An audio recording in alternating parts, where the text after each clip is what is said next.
Hello everyone, मैं हूं आपके साथ सिरांधा शेखर और लेकर आई हूं आपके लिए वो शो जिसमें आपको मिलती है बॉलीवुड अपडेट और चर्चा उन सवालों की जिनका जवाब हम आप सभी जानना चाहते हैं। शुरुआत करते हैं आज के एपिसोड की और बात उस मामले की जिसके बारे में इन दिनों सबसे ज्यादा चर्चाएं हो रही हैं।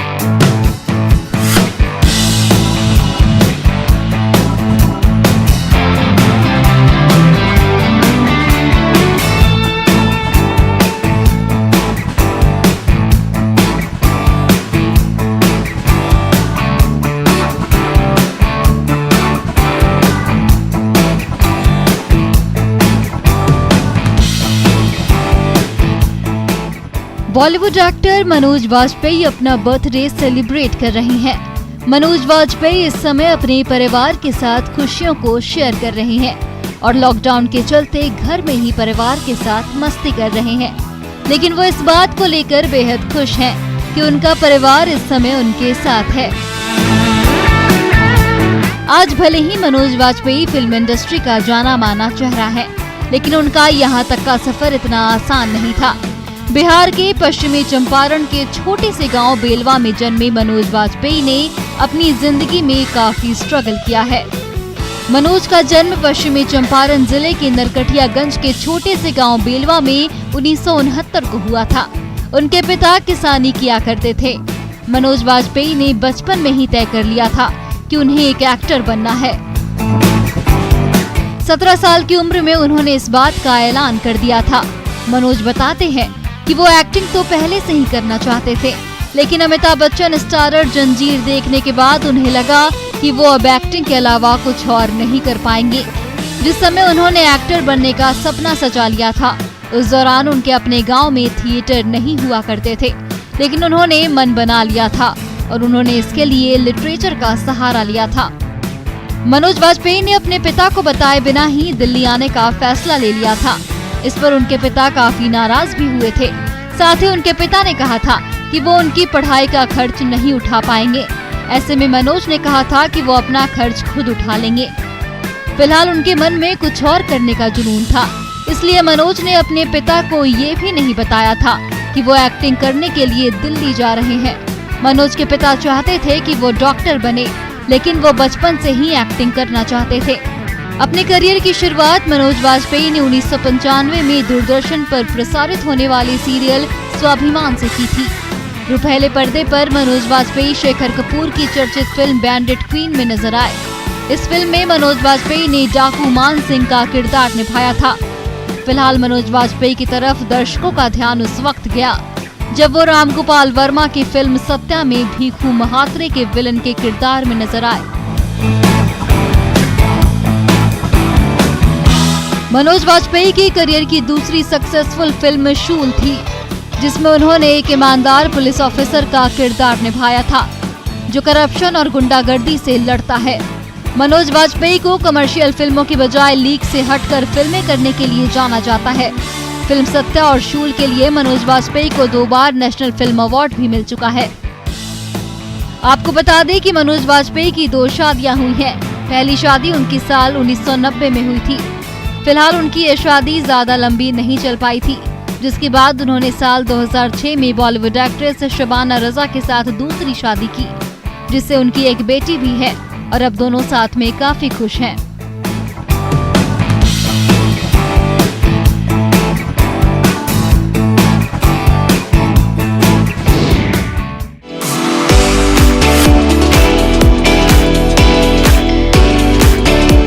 बॉलीवुड के चॉकलेटी बॉय के रूप में पॉपुलर हुए एक्टर जिमी शेरगिल किसी परिचय के मोहताज नहीं है। अपनी एक्टिंग के साथ साथ ही अपने लुक से भी इन्होंने लड़कियों को खूब दीवाना बनाया है। Mohabbatein fame actor Jimmy Shergill को तो हमने कई किरदारों में रमते हुए देखा है, लेकिन उनकी पर्सनल लाइफ के बारे में आप शायद ही वाकिफ होंगे और उनकी खूबसूरत पत्नी से तो जरूर अनजान होंगे।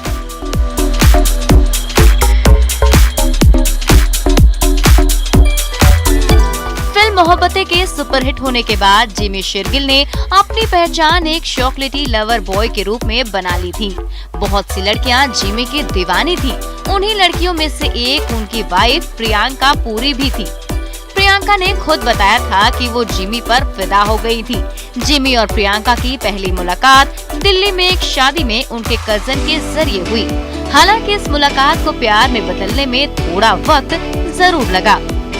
जिमी और प्रियंका की लव स्टोरी को परवान चढ़ाने में मोहब्बतें फिल्म की अहम भूमिका रही है।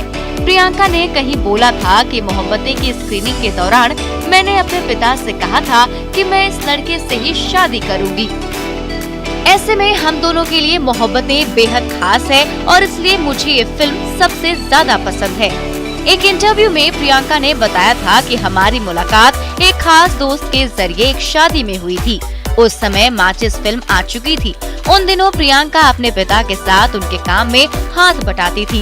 दरअसल इनके पिता का कंस्ट्रक्शन और इंटीरियर डिजाइनिंग का बिजनेस था। तो वहीं जिमी का कहना है कि प्रियंका पहली लड़की है जिससे उन्हें प्यार हुआ था। जिमी ने बताया कि मुझे वो काफी हंसमुख लगी थी क्योंकि मुझे इतना किसी ने नहीं हंसाया था। शायद उन्हें लगा कि मैं उन पर हंस रहा हूँ, तो उन्होंने मुझसे बदला लेने के लिए शादी कर ली। साल 2001 में शादी के बाद जिमी का एक बेटा हुआ जिसका नाम उन्होंने वीर शेरगिल रखा है। प्रियंका ने शादी के बाद घर की जिम्मेदारी उठा ली क्योंकि वो ये कभी नहीं चाहती थी कि जब उनका बेटा स्कूल से घर वापस आए तो उसे घर खाली मिले। बता दें कि प्रियंका लाइमलाइट से दूर रहती हैं और जिमी भी उनके साथ कम ही तस्वीरें पोस्ट करते हैं।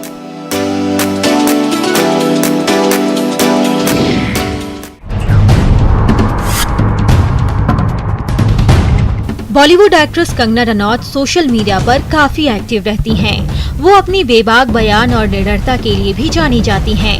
इस मामले में उनके कई फैंस उन्हें सपोर्ट भी करते हैं। अब कंगना रनौत आलिया भट्ट और उनकी आने वाली फिल्म गंगूबाई काठियावाड़ी का नाम लेकर तंज कसते नजर आ रही हैं।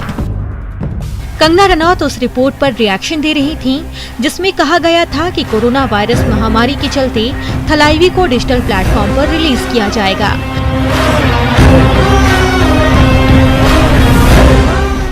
कंगना रनौत ने इस खबर को फर्जी प्रोपेगेंडा बताया है। कंगना का कहना है कि दोनों में से कोई भी थिएटर में रिलीज होने से पहले अपने प्लेटफॉर्म पर स्ट्रीम नहीं कर सकता है। थलाइवी थिएटर में रिलीज होने की हकदार है और मेकर्स इसके लिए सुनिश्चित हैं। फर्जी प्रचार करने वाले सभी सोर्सेस के खिलाफ सख्त एक्शन लिया जाएगा। इसके बाद कंगना ने फिल्म गंगूबाई काठियावाड़ी में आलिया की बैड एक्टिंग पर भी तंज कसती नजर आई हैं। उनका कहना है कि बिकाऊ मीडिया ने एक फिल्म के बारे में लिखा जिसके ट्रेलर की काफी आलोचना हुई और उसकी बुरी एक्टिंग के लिए उसका मजाक बना। एक छोटी बच्ची को बतौर गैंगस्टर कास्ट किया गया है और अब वो डिजिटल प्लेटफॉर्म पर रिलीज हो रही है। कंगना ने आगे लिखते हुए कहा है, उस फिल्म के बारे में लिखो जो डिजिटल प्लेटफॉर्म पर पटक दी गई है, क्योंकि उसका रियलिटी चेक हो गया है कि फिल्म एक गलती है। मैंने उसके बारे में कोई ज्यादा न्यूज नहीं देखी। कंगना से पहले उनकी बहन रंगोली चंदेल एक न्यूज का स्क्रीनशॉट शेयर की थी, जिसमें संजय लीला भंसाली द्वारा गंगूबाई काठियावाड़ी को OTT रिलीज के